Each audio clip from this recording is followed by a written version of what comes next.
Hello friends. समीक्षा भारद्वाज यानी कि मेरे चैनल में आपका बहुत बहुत स्वागत है। मैं आपसे फर्स्ट ग्रेड हिंदी विषय के बारे में यानी कि जो उसका सेकंड पेपर है हिंदी, उसके बारे में बात करूँगी।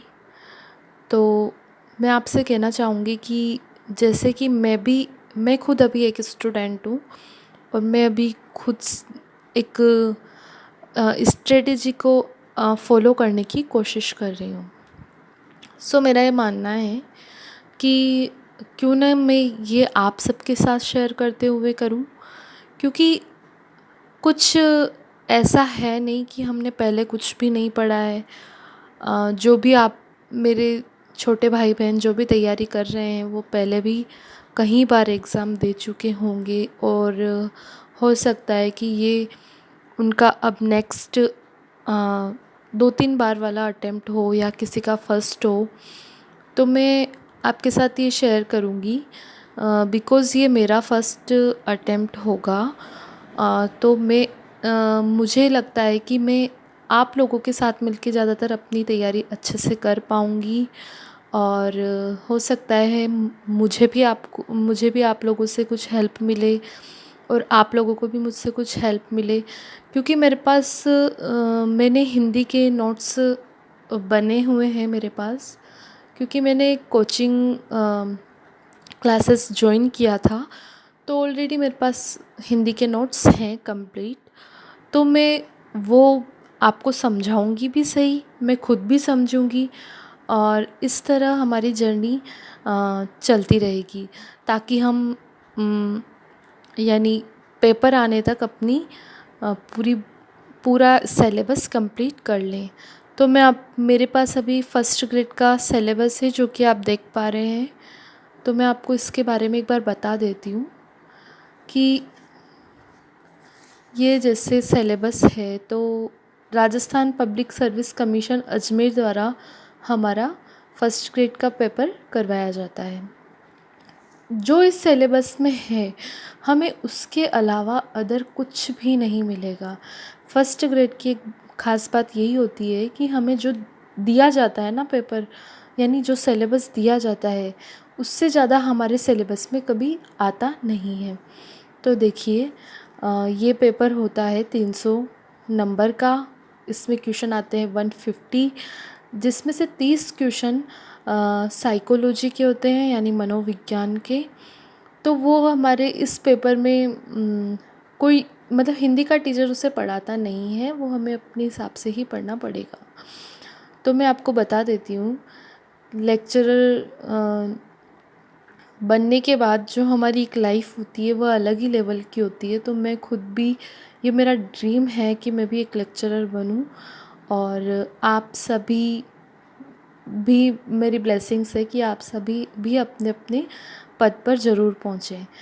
तो मैं आपको बता देना चाहती हूँ कि खंड 1 में उच्च माध्यमिक स्तर, जिसमें हमारे संधि समास, उपसर्ग प्रत्यय, पर्यायवाची शब्द, विलोम शब्द, श्रमशुद्ध भिन्नार्थक, अनेकार्थी शब्द, वाक्यांश के लिए सार्थक शब्द, शब्द शुद्धिकरण एवं वाक्य शुद्धिकरण, अर्धशास्त्रीय, पत्र, विज्ञप्ति, परिपत्र, निविदा, ज्ञापन, अधिसूचना, यानी कुछ टॉपिक ऐसे हैं जो हमने बचपन से यानी थर्ड फोर्थ क्लास से हमने पढ़े हैं। यानी जैसे संधि समास, उपसर्ग प्रत्यय, पर्यायवाची हो गया, विलोम हो गया, अनेकार्थी हो गए, श्रम शुद्ध हो गए, वाक्यांश के लिए सार्थक शब्द हो गए, ऐसे ही मुहावरे हो गए, लोकोक्तियाँ हैं, अपठित गद्यांश और पद्यांश भी हमने पढ़े हैं। बस कुछ ऐसे हैं जो कि हम अब उन्हें पढ़ेंगे, यानी जो फर्स्ट टाइम देगा वो तो अब पढ़ेगा और जिसने पहले भी दिए हैं उन्होंने पहले भी पढ़ा होगा। तो मैं कहूँगी कि हमें जो नए मिल रहे हैं उसमें एक तो अर्धशासकीय पत्र है, विज्ञप्ति है, परिपत्र है, निविदा है, ज्ञापन, अधिसूचना और कहानी, कविता, वार्ता, रिपोर्टाज एवं डायरी लेखन विषयक परिभाषा तत्व, ये सब हैं। जनसंचार के प्रमुख साधन, तत्संबंधी लेखन एवं पत्रकारिता। तो इन सबको मैं आपको समझाऊंगी क्योंकि मेरे पास ऑलरेडी इनके नोट्स बने हुए हैं और जहाँ तक मुझे पता है कि वो नोट्स हम सबके लिए इनफ़ होंगे। वैसे इनफ़ कुछ होता नहीं है, हम जितना पढ़ें उतना ही कम होता है, बट मैं मेरी तरफ से पूरी कोशिश करूँगी कि आपके साथ सारे ही अपने नोट्स शेयर कर पाऊँ। वैसे ही आगे हम खंड फर्स्ट में अगर ब पार्ट देखें तो शब्द शक्ति है, अलंकार है, छंद है, काव्य गुण है, काव्य रस है, तो ये सब भी मेरे पास अवेलेबल है। यानी ये नहीं है कि आपसे मैं कुछ कह रही हूँ आप मुझसे परचेज़ करो या नहीं। मैं सिर्फ़ एक ये मेरा एक प्रयास है जिसमें मैं खुद को भी समझाऊँगी और आपको भी समझाने का प्रयास करूँगी कि आई होप आपको भी समझ में आए मुझसे। और मेरे पास पूरा जो स्नातक स्तर है, यानी ये यहाँ से हिंदी साहित्य, इतिहास हुआ, आदिकाल हुआ, भक्तिकाल हुआ, रीतिकाल हुआ, तो ये सब मेरे पास बहुत अच्छे से नोट्स बने हुए हैं, तो मैं आपको पढ़ाऊँगी। इसके बाद आधुनिक काल और स्नातकोत्तर में भी खंड 3 जो स्नातकोत्तर पार्ट होता है उसमें भी मेरे पास पूरे नोट्स अवेलेबल हैं, सिवाय अभी साइकोलॉजी के। साइकोलॉजी बुक वैसे हम नॉर्मली जानते हैं कि साइकोलॉजी की बुक में हमें अवनी पब्लिकेशन या फिर वंदना जादौन मैम की बुक इनफ होती है, तो हमें वो ले लेनी चाहिए। बाकी ये जो है, जो 130 प्रश्न आएंगे हम उन्हें कवर करने की कोशिश करेंगे। तो मैं आप सबसे आप सबकी एक मन की बात जानना चाहती हूँ, तो आप मुझे कमेंट में बताएं कि क्या आप इस जर्नी में मेरे साथ रहेंगे और कौन कौन मुझे ज्वाइन करना चाहता है, एक बार कमेंट करें।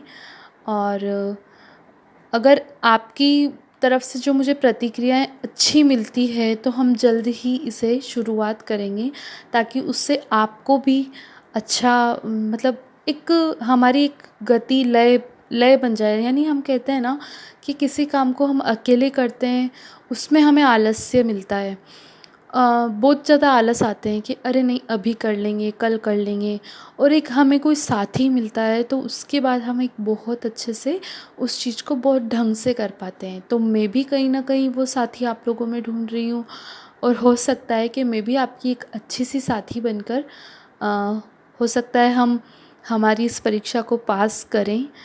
तो और कोशिश यही रहेगी कि हम ज़रूर इस परीक्षा में सफल हों, और ये सब हम सबका सपना है, हमारी फैमिली का भी सपना है, तो हमें पूरा करना ही है।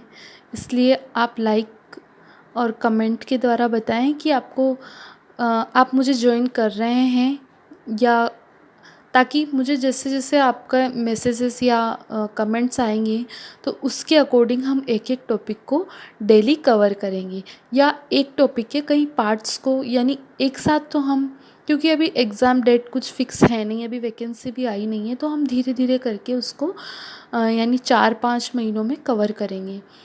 तो प्लीज़ आप अपने कमेंट के द्वारा बताइए। Thank you.